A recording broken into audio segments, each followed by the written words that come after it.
Hey everyone, welcome to another Sales Hacker webinar. We're gonna do a super quick intro and then we're just gonna jump into it. And I'll start off with Michael. I know you said that you're coming to us from New York. Who are you, Michael? Tell us your name, your title, and one fun fact. So I am here, as I mentioned before, in our New York City office. My name is Michael Szymanski. I'm the Vice President of Sales for DailyPay, which has been an awesome and exciting ride as we've kind of built out this on-demand pay industry. And a fun fact for me, I was just mentioning before this call, is that I have my first child on the way in about 2 months, which is about as exciting as it gets.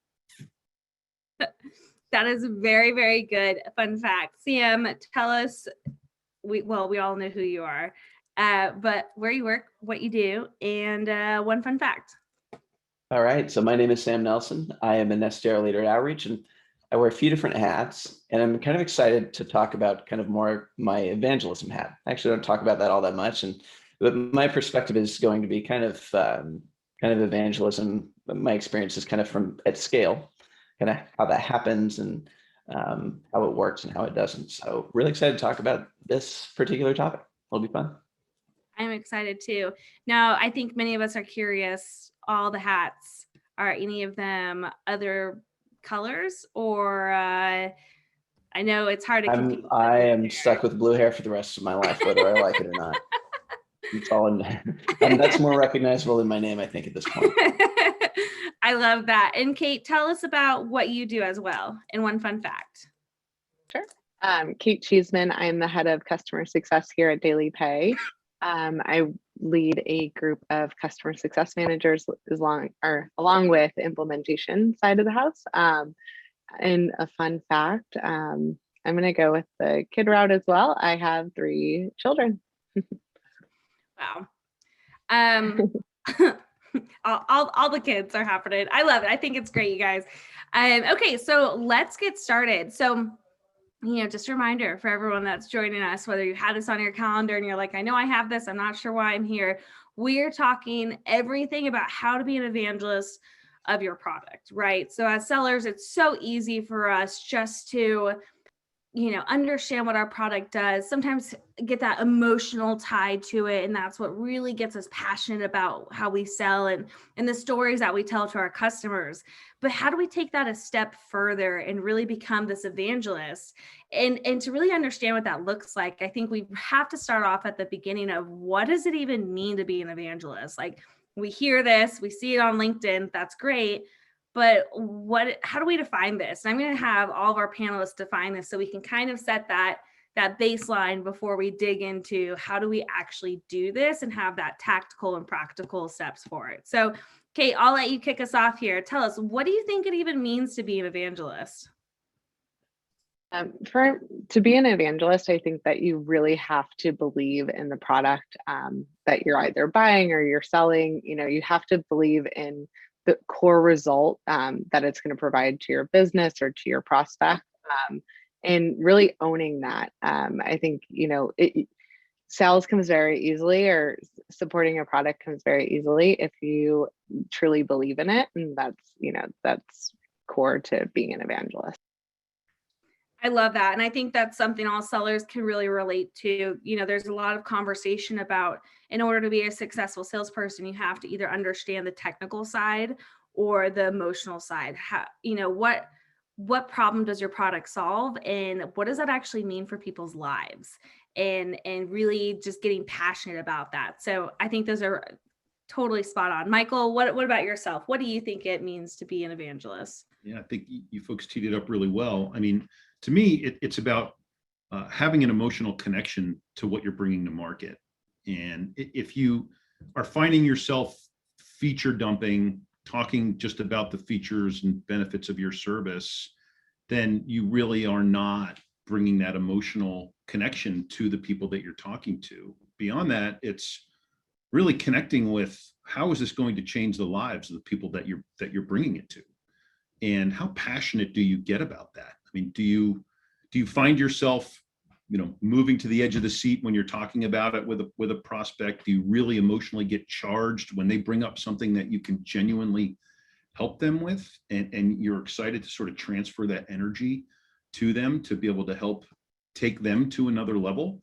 And I think it really starts from before you even choose the company that you're going to go to, and really trying to identify, hey, is this a solution that I can get emotionally attached to, that I want my brand to be connected to, so that I can help other people understand and help other people improve their lives? And I think that's really what it starts with, and then it sort of moves and sort of gels from there. Yeah, I really like that. And one thing that you said I want to emphasize is, it doesn't just start whenever you're a seller going through sales enablement training. It really starts when you recognize what company you're wanting to work for, and you create that relationship tie with it. So I think that's awesome. Sam, what about yourself? What do you think? I think Michael and Kate said it really well.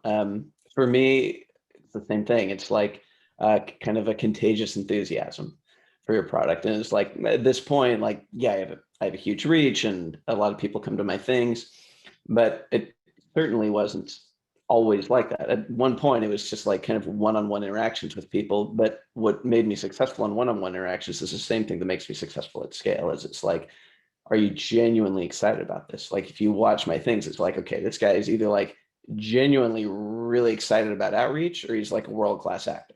If I was a world-class actor, I would be doing that, right? So it's kind of a hard thing to fake, and people can sense it. And so if you're like genuinely enthusiastic, it's really contagious, and that can become really valuable, whether it's kind of in one-on-one interactions or word spreads and it becomes a bigger thing. It's just, you're genuinely excited, and to the point where it becomes contagious. I think it can become a really valuable thing for your company and for yourself too. Yeah, I think that's a great little segue as we talk about how that enthusiasm and that contagious enthusiasm, right? Like, we all know that friend in our little circle that every time you're around them, you just get excited about, because they've just got something they're always passionate about. They just get you excited about it too. Oftentimes it's those Mary Kay folks for me. Those MLMs can get me signed up for anything. But they really believe in what they're doing. And I'm like, I believe that you believe it. I'm all about this. So I'm a sucker for that. But I kind of want to talk about, what does it mean for an organization to have an evangelist, or to create that type of mindset? And I'd be curious, Michael, on what your thoughts are on this, of what do you think having an evangelist perspective does for a sales culture?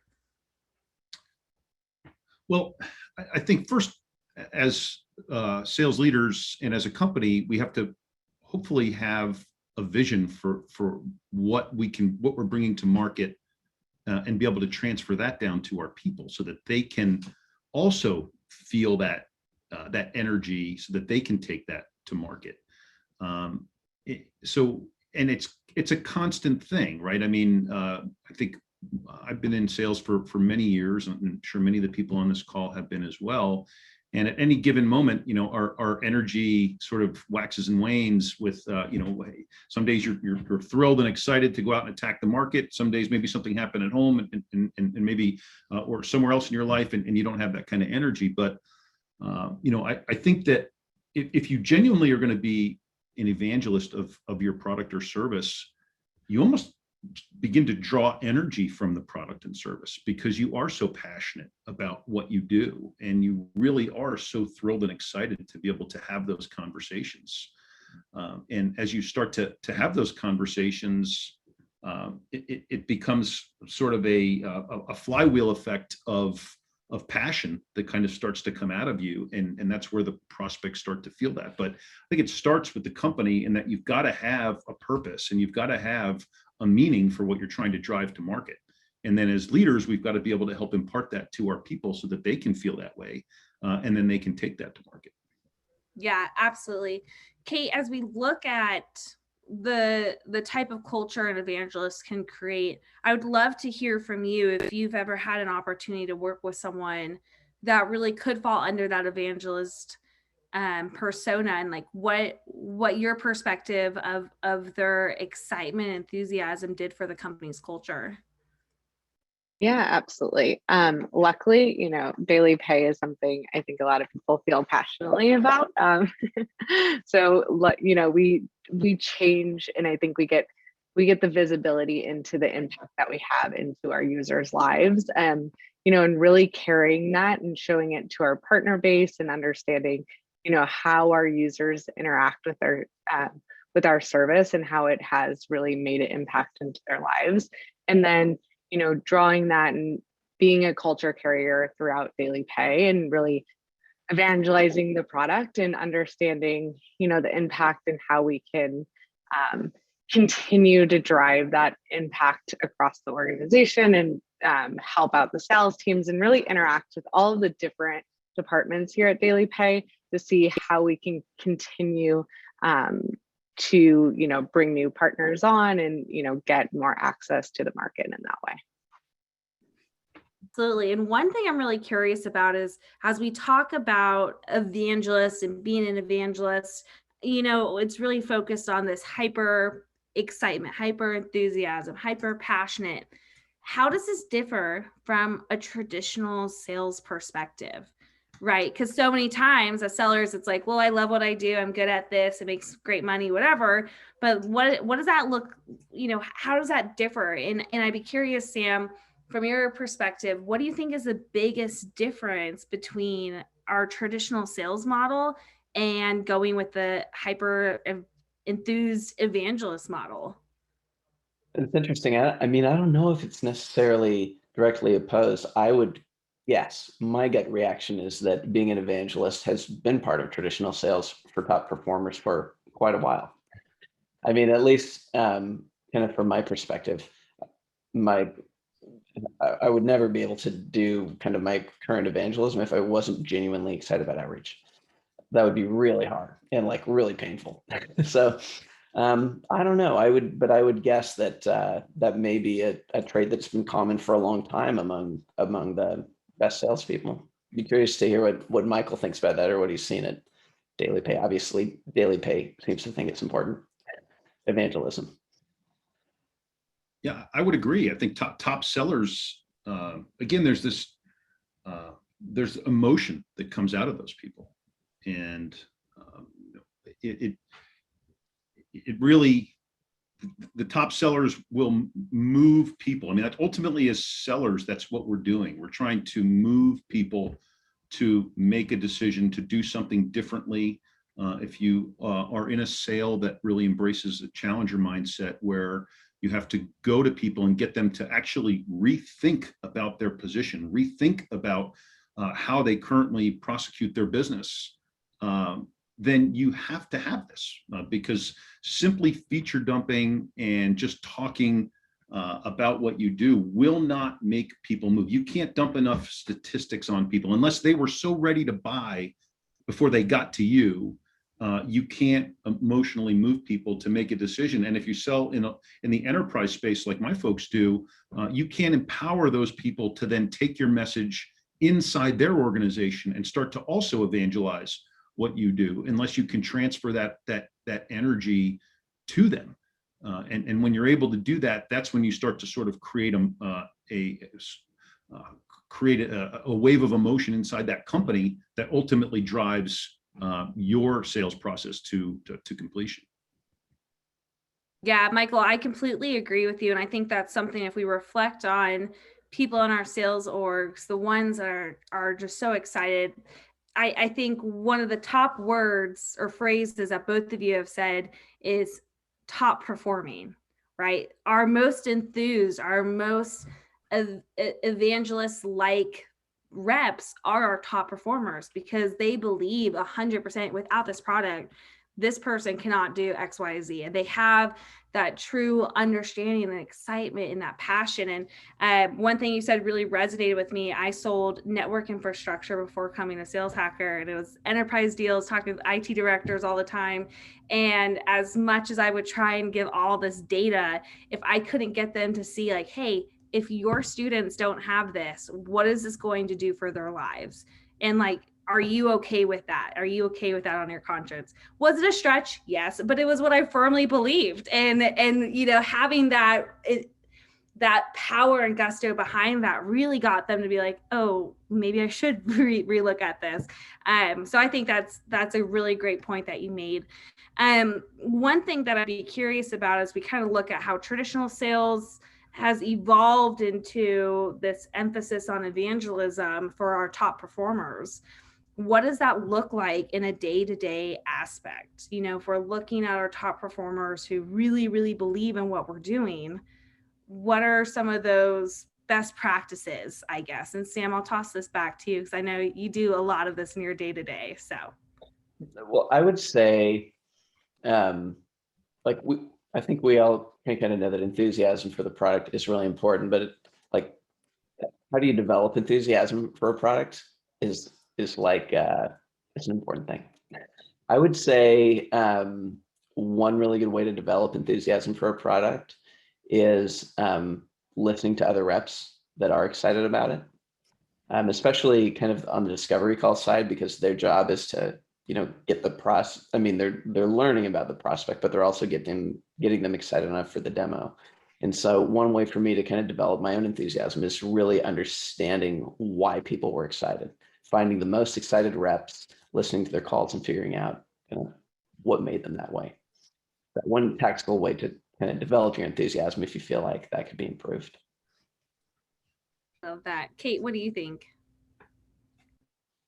Yeah, I mean, I think, making sure that my team connects with the partner and understanding what is driving success for them, and understanding how they present that success back to our partners, is I think a best practice is really understanding what's driving their buying decision, and how they connect with it, rather than just kind of, the same kind of pitch every time, but really customizing it to what is driving our customers and their decision to partner with us.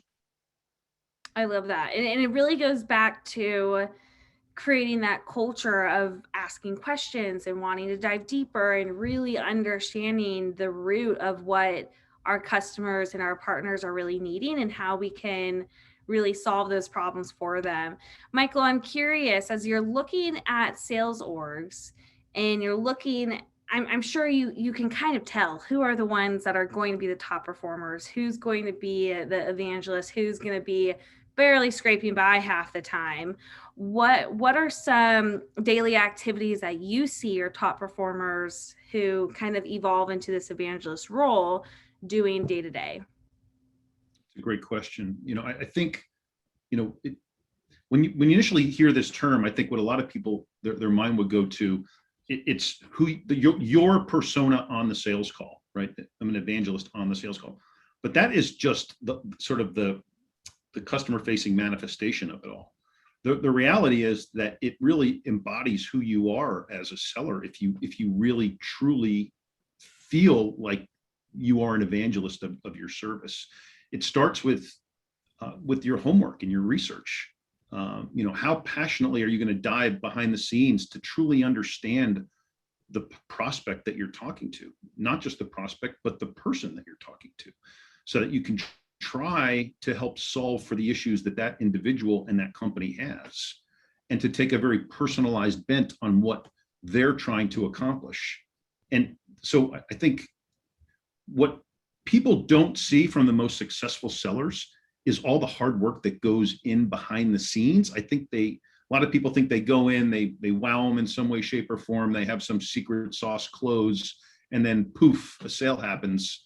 I have almost 100% of the time seen that the most successful reps are also the hardest working reps. But a lot of times you just don't see all that prep that they're doing and all that research and time and effort that they're putting in behind the scenes. So as much as we'd all like to always think there's some kind of a way to get around hard work, unfortunately, there just isn't. It's just but I don't think it feels like hard work if you're an evangelist of it, right? Like you actually enjoy the process. And when that kind of is inside of you, you really truly are an evangelist. When it stops feeling like work and you start really truly enjoying that process of doing that homework, doing the research, and then being able to bring that to somebody.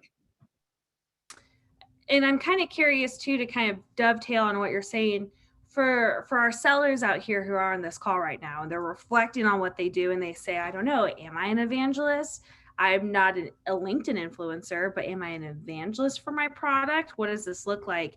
What are some points that you would recommend that they would look at with what they do, to really help them kind of check those boxes of, do I have this relationship with my product and with what I'm selling, that type of thing?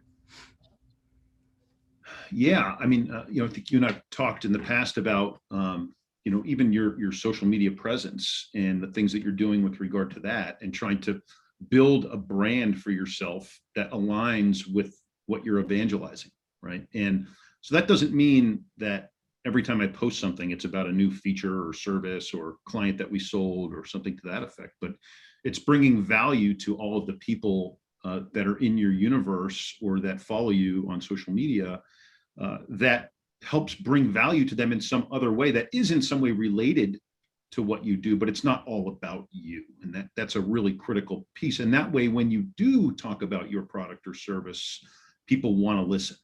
But if it's always about you, you'll turn people off and they really won't want to be a part of that dialogue. Yeah, absolutely. Well, I kind of want to shift the conversation here, because a lot of what we've discussed is just this pure passion for what we do and this emotional tie with our products. But one of the most pivotal parts is, how do we get that messaging out there? And I know you've kind of touched on a few points of brand, and we'll kind of get a little bit into that a little bit later. But how do we tell people about this? How do we evangelize? So not just be this evangelist, but when we look at the action of what this looks like, Sam, I'd love to kind of get your 2 cents on this, of how do we go about communicating this? Yeah. I think it would actually be kind of useful to get kind of technical about how I build my own following, because I think there are a lot of lessons for people who don't have a following, or they're kind of interacting one-on-one a lot. I was actually just advising a company on building a following like an hour ago, so it's very fresh in my mind. A lot, when you see people that have a following on LinkedIn, you see like posts with hundreds of likes and they've got lots of exposure. And since that's all you see, you think that maybe that's kind of what's most important. But for growing a following long-term is grassroots. It's grassroots. It's not flashy posts. Those burn out really fast. If you stop getting attention on your posts, all of a sudden that goes away. That's a flash in the pan. That's not the big thing. The developing a following is kind of if you can give somebody advice that they will go and implement and see positive results from, you kind of get a fan for a very long time. You get a fan for life. Okay, so if I have to choose between a post that gets 20,000 views or kind of 2 people that can kind of take some piece of advice, no matter how small, actually implement it and actually see a positive result, I'll take those 2 people every time. So a lot of people, when they're trying to build a brand, they're kind of starting first with the flashy, big exposure posts, but that's not actually what happens. It's like really accumulation of people who have implemented your advice and seen positive results. At a certain point, you can do that at scale. Like if I do a 30-minute webinar, maybe 100 people will actually end up implementing it and see positive results. But for people who are starting out, a lot of times it's more important, it's easier to just have kind of one-on-one interactions with people with advice that they will actually implement and see positive results from, than all of these big splashy posts. Like you'll see politicians, if they need to get 1 million votes, they're out shaking hands with individual people. You need much fewer than millions of votes in order to become the dominant influencer in your industry, right? So it's really a grassroots strategy if you want to be successful. That's the real secret to building a following, in my opinion, and something that most people get backward. So for a lot of people, these one-on-one interactions that they're having as salespeople is actually more effective for building a following than doing kind of these crazy kind of posts on LinkedIn. So. And that is the tea, as my sister would say. I love that. Well, and something too that's so interesting is, as sellers, that's something that we should really be focusing on anyways, is how are we making our prospects feel from the very first interaction that we have with them to the time that we convert them. And then how do we make our new customer feel from the time that we've, finalize the contract, do their onboarding and the handoff. And then our CSMs take over. How do we make our customer feel from this time to the time that they renew, right? Like that's something, that's a motion that we should be doing every single time, no matter who we're talking to, is really this emphasis on getting them excited about what we're doing and having them feel a part of it, right? And that's how you grow your following too, is getting them excited about what's happening and having them feel that they're a part of something bigger. So that's awesome. Those are really great tactical tips. So thank you so much.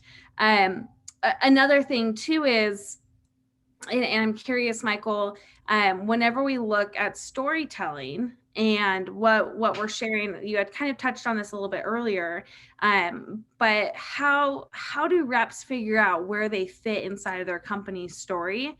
And then how do they really tell that with that emotional relationship to it?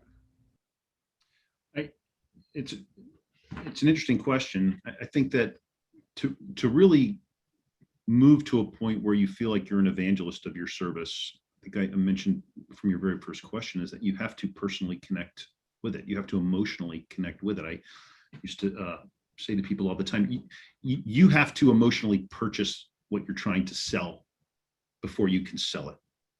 So that means really taking the time at the very beginning of your relationship with your product or service to really emotionally buy that service, and truly, so that you can go on in your conversations with people and be able to, and so it becomes genuine.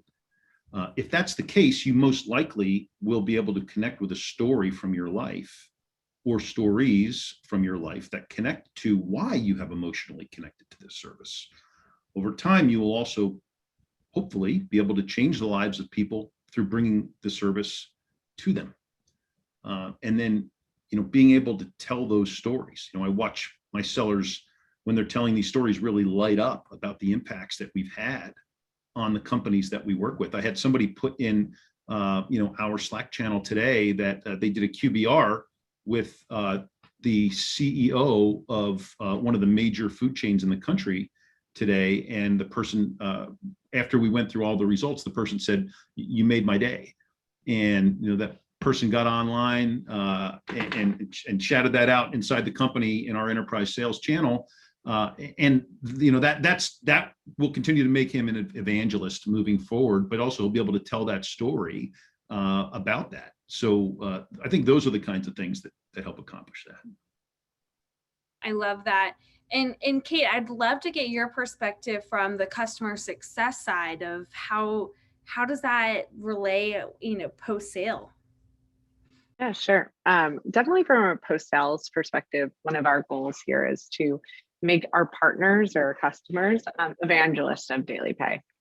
Because, as you're kind of building your network and continuing to grow it, naturally our contacts are going to move on to different companies that may or may not have an on-demand solution. And so, they bring our product, to their next organization. And, that's kind of how you continue to spread, throughout the HR organizations, is that, you have to build that partnership with those contacts that they really understand the value that you bring to their organization, and they want to shout it from the rooftops. That's something like, our team is really focused on, is becoming those, or, building those relationships to create those evangelists for our product, because that's where you get into where you have a lot of value in building that network long term.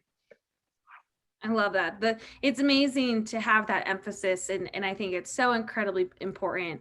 And one of the things I would love for us to spend a little time on too is, both parts of the sale. We're really focused on getting those, not just our sellers and our customer success evangelists, but our customers as well. But what I'm really, and we'll touch on that in a bit, but what I'm really intrigued by is, how are you teaching your team to do this?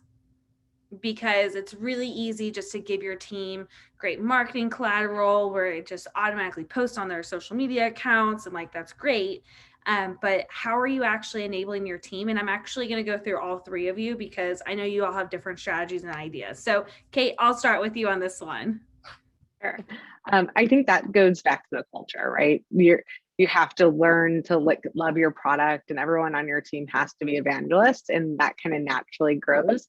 However, sharing success stories, sharing when our partners move on, and that we get a lead from that, and like how we continue to build that. And I think it's through like an internal story sharing that really builds that culture, because everyone kind of gets excited about it. They want to be a part of it. And then you continue to grow that. So that's one of the strategies from my end. I love that. Michael, what are you seeing with your teams and how you're enabling them and how their managers are enabling them? I think, first of all, what Kate said is definitely one of the strategies that we use. But I think beyond that, it's, a leader getting to spend time with their new hires and getting to know them well enough so that they can find a way to help them emotionally connect to what the solution is that you sell. I think you connect on two levels, right? You connect with the customer experience and how you're going to be able to help them and move them, but then also very frequently, and I know specifically with the service that DailyPay brings to the market, many, if not most of us, can connect to having people in our lives, or maybe us personally at some point in our lives, not being able to make it between paycheck to paycheck. And, you can get pretty emotional thinking about that and have the impact that it's had on you. Or if you're a leader, maybe the impact it's had on your employees at times as well. And that can be a pretty visceral emotion for people when they start to recount those things. And when we do, and then we let people know, hey, you are going to go out and help solve this problem across the country. Our people can connect with that. But I think that, first of all, our training team does a phenomenal job of getting this teed up.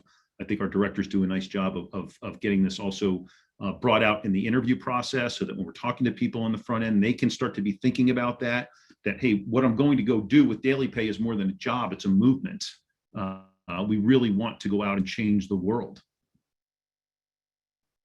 I love that. And I appreciate the excitement. It was very obvious with both of you that you're very excited about what y'all are doing and the success that the teams are having.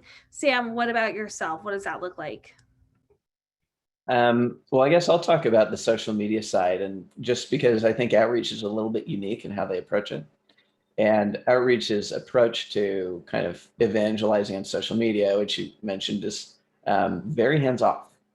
And so they're like, hey, say what you feel. And there's a lot of people with their heart on their sleeves, a lot of people posting on LinkedIn. And there are certainly, it's not all upside. There's certainly risks with letting all your reps kind of do whatever they want on social media within certain constraints, of course. But at the same time, there's a lot of rewards for that. So it's kind of like a high risk, high reward strategy that Outreach has taken. And there's no question that's been a very important driver of Outreach's growth, is we get a lot of exposure on LinkedIn. That's how a lot of people hear about us. And so I want to bring up that approach because I know it's not the most common approach for companies to take, but you do see some companies who have taken that risk, and that's a more high risk, high reward strategy. And it's paid off very well for Outreach and other companies that have taken that approach. So just kind of an interesting, kind of cool philosophy from Outreach on kind of how they approach social media. Yeah, absolutely. We do have a really good question, and this is a good point that we haven't gotten to yet, is, we've spent so much time talking about loving our product and loving what we do and being so rah for everything. And we really believe in this, but what happens if we don't believe in it? What happens if we're just trying to make it through and you've kind of lost faith because of actions from the company or whatever that's looked like? Michael, I'd love to get your perspective on, having, I'm sure, seen sellers go through this cycle. What has really helped re-engage them? Sure. Yes, and I think the first thing is, go talk to your leader and see, if there's something that you can do to really re-engage. that would be the first thing is, what's up. Maybe it's symptomatic of something else. That could definitely be the case. If you believed in the service before, if you believed in how you were changing people's lives before, and sort of the airs come out of that balloon, I think you have to dig a little bit deeper to get to the root cause of why. And then beyond that, if the air is genuinely out of the balloon, maybe it's time. Maybe it's time to move on and find something else that you can really be passionate about. So that's just another thing to think about. And again, I would really challenge everybody that if you are in a transitional phase and you're looking for a new role, then I think a lot of times people make the mistake of chasing the biggest base salary or biggest perk of some sort, but spend a lot of time thinking about what exactly it is you're going to do and how you're going to feel doing it. Because when you love what you do and you're passionate about what you do, you'll wring every dollar that you can out of that opportunity. But just because it paid more to start, if you can't get passionate about it, you will never maximize that opportunity. So I think, part of it is being very thoughtful going into a role. And then secondly, if the air's coming out of that balloon, go talk to your manager, try to figure it out together. And if you can't, start to, again, have that conversation with your manager. Maybe it's time for me to move on. Yeah, and if you have that conversation, DailyPay is hiring. So that's right. There you go. Sam, what were you going to ask? You stole my thunder. I was going to say you could always just quit your job and work for DailyPay, because I did hear a rumor that they're hiring. But I guess beyond that, I think I agree with Michael. You can talk to your manager, kind of talk to people who are enthusiastic. All good ways to kind of develop your enthusiasm. But if not, the other thing is I don't know, my experiences at Outreach, all I know is really work for something I'm excited about. So it might just be time to kind of find your next thing. Yeah, that's great. Kate, what would you add? Yeah, I think you kind of have to go back to the source when you're originally, what you were passionate about before, and, kind of try to find that, whether it's through, metrics or, kind of passion within the organization. If you want to move to a different part of the team and solve a different problem, maybe it's the problem that you're solving, not so much the product that you're selling. So it might be you just need a different lens, so to speak, on the problem. So that'd be my advice. That's great. I love that. Yeah, that's a really great, all of these are great pieces of advice coming from either trying to go back to the heart of what got you excited in the first place, opening up that communication with your managers to try and figure out what's going on. I think this is all great advice. So thank you to whoever asked that question. It was an anonymous question, so thank you. Okay, so as we kind of shift gears for the second half of the session, we've spent all this time talking about a sales evangelist. We spent all this time talking about a customer success evangelist. What about our customers? How do we build a community of customer evangelists that are going to help you position your product, help you get those referrals, help, go deep and wide inside their own companies? What does this even look like, and what is a customer evangelist? Kate, I'm going to have you kick us off and tell us a little bit about what is a customer evangelist and what this has looked like for you. I think you have to kind of start and understand their role within the company, in what they're kind of tackling at that point in time. What are they trying to solve with bringing your product on? I think understanding that first, and then, because success isn't measured the same organization to organization, and really being committed to solving the problem that they have within their organization and why they brought you on in the first place. And as you're kind of positioning, or you're driving towards those results, you also want to make sure that you're putting your partners or your customers in a place where they're getting a lot of internal kudos for bringing this product on.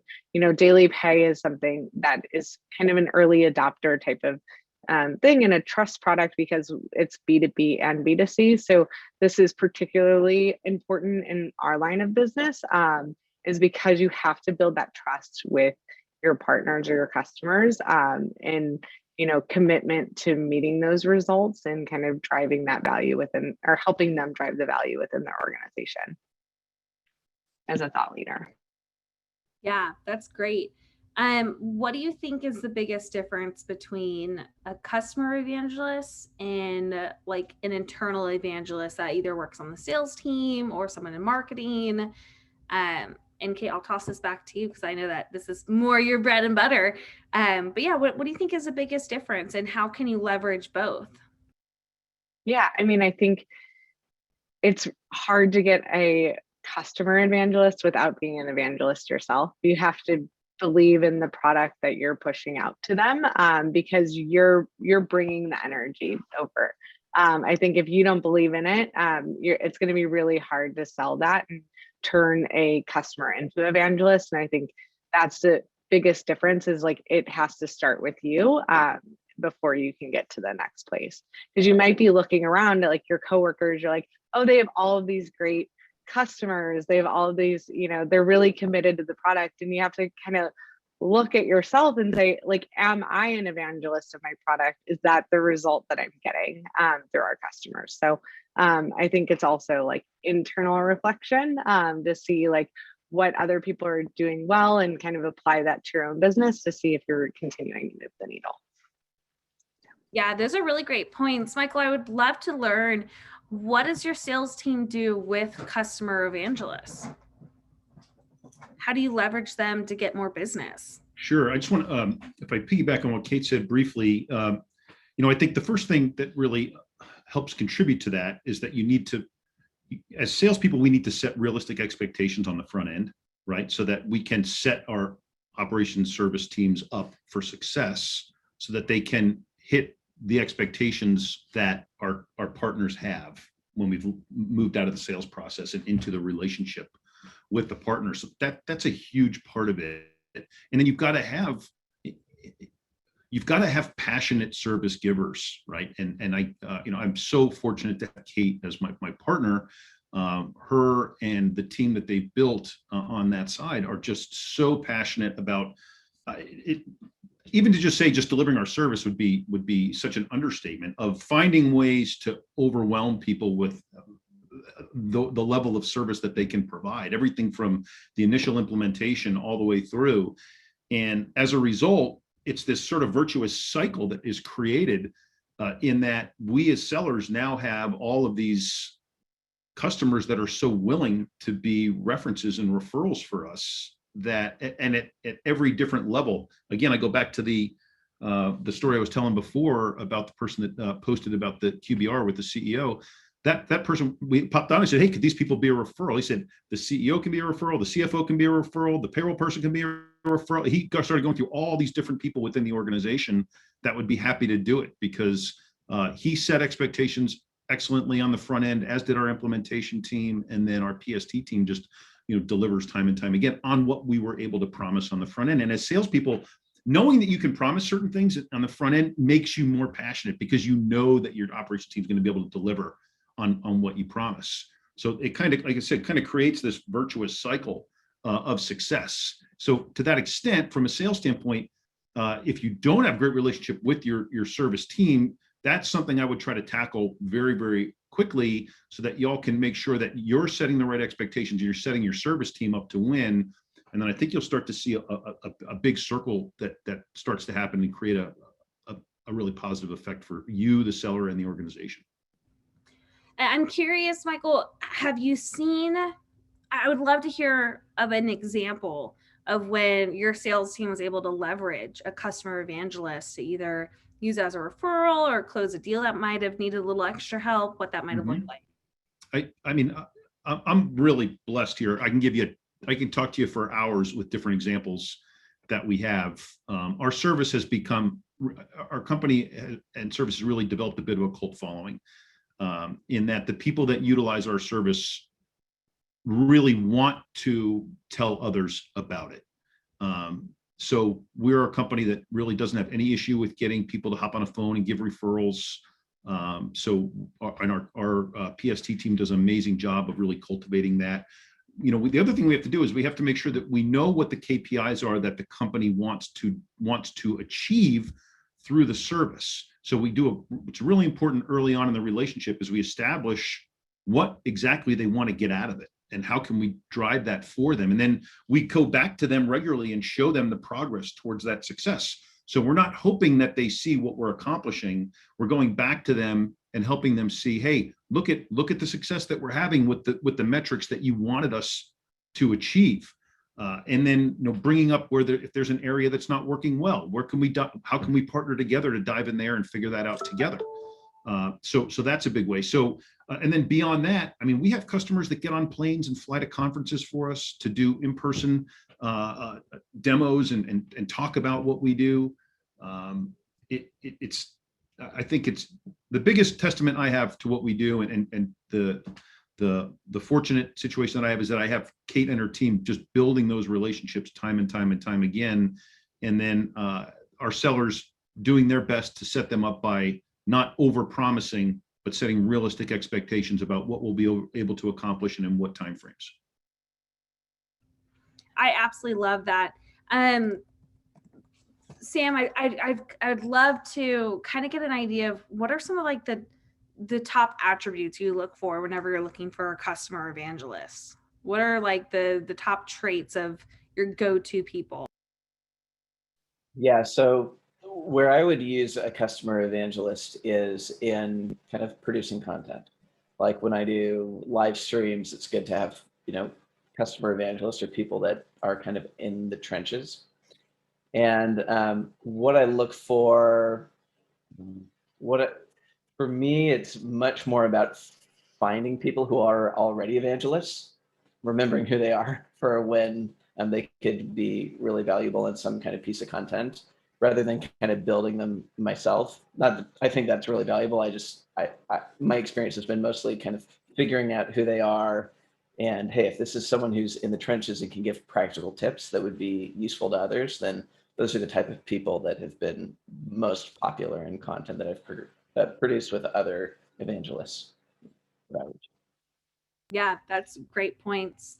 I'm watching the clock as we're like slowly but surely running out of time. So I want to make sure that we get everything in. So with the remaining time, we've spent a lot of time really understanding what is the definition of an evangelist. What does that actually look like?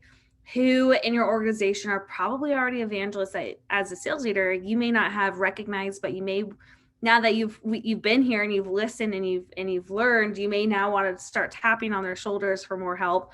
Who in your customer community can you be bringing in to help become better advocates for your products, and who can come to different conversations and really help be those champions for you?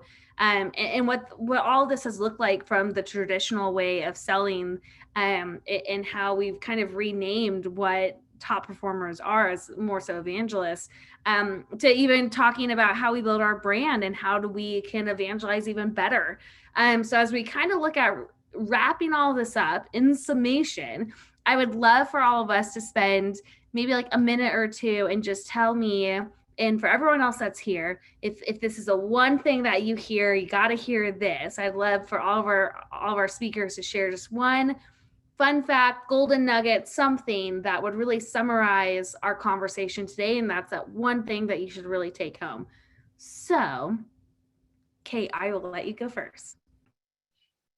Sounds good. All right. I think, one thing that you have to learn is to be customer obsessed. I think, from being an evangelist, you're bringing these great products to them, but you have to be obsessed with your customers at all times, understanding what's impacting their business, what are their drivers. I've, really quoted that throughout the entire webinar here today, because I think that's so important to the success, whether it's pre-sales or post-sales, just driving that value and understanding what the value is that you're bringing to your customers is going to set you apart from the rest.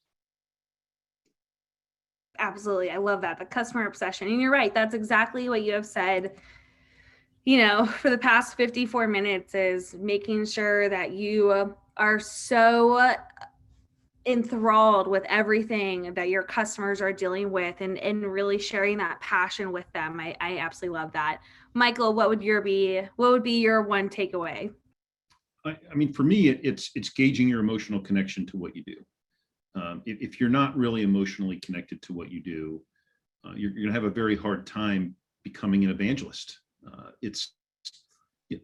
Sam said it in the very beginning, you can't fake it. So you either are or you're not. You can do things. I saw Denya on here. You were asking, you can't really teach people to do this, and then it was pointed out that it can be unlocked. Like, I love that, because it is true. I mean, you just have to find that place where you can connect to what you do. Find that place where you can bring that emotion out of yourself to be able to feel this way about what you're bringing to market. And if you can do that, you're going to love the results, and it's going to stop feeling like work and a job, and it's going to start being really fun and enjoyable. And the people that you're talking to are going to really love talking to you about what you do. I love that. I love that. It's you make a really good point of whenever you really become an evangelist and we really love what we do, it doesn't really feel like work that much. And Sam, you made that point earlier too, of, the people that go the extra effort, they love what they're doing. They're loving the process of it. So Sam, I will let you take us home on this. Okay, cool. I'll talk about people who want to maybe be an evangelist at scale. And the most important takeaway from that is that this happens one person at a time. It is the sum of the number of people that you have given advice to that implement it and see positive results. Okay. For most people, that is easier to do on a one-on-one basis. So if you're good at that on a one-on-one basis, over time, you will build a following. Like if I can get, 1,000 people on a webinar and I have a good sense for things that people will actually implement and see positive results from, maybe I can do that at a slightly bigger scale. But if you want to be an evangelist at scale, it's a grassroots thing. This is going to start off with one-to-one interactions. You build your following over time from people who implement tactical advice and see positive results.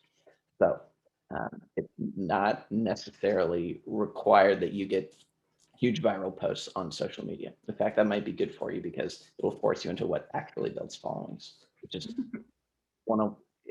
people implement something that gets positive results, even if it's just through one-to-one interactions. That's how everyone starts out. I love that. That's great. Yeah. Focusing on those, once again, going back to what Kate said, being customer obsessed, being obsessed with the people that you have interactions with in a healthy way, and really loving what you're doing. I think this is, there we go. I think these are all amazing, amazing key takeaways. And with that said, I know we're at about time. So I will say, thank you to everyone who joined us today. This was an amazing session. I learned so much about what it really means to be an evangelist, learning how to love what you do, learning how to have challenging conversations if you don't, learning how to leverage your customers who love your products. All of that I think is amazing. I also want to give a really, really big shout out to our amazing panelists and our lovely folks from DailyPay for sponsoring the webinar. They are actually hiring a lot of roles right now. So if you fall into that category of not being sure of what you want to do, reach out to them. I dropped the link to their career page into the chat. So go over there. And if y'all need anything, give us a shout. But until next time, thank you, Sales Hacker community. We love y'all and can't wait to see you out in the community. So we'll talk to you later.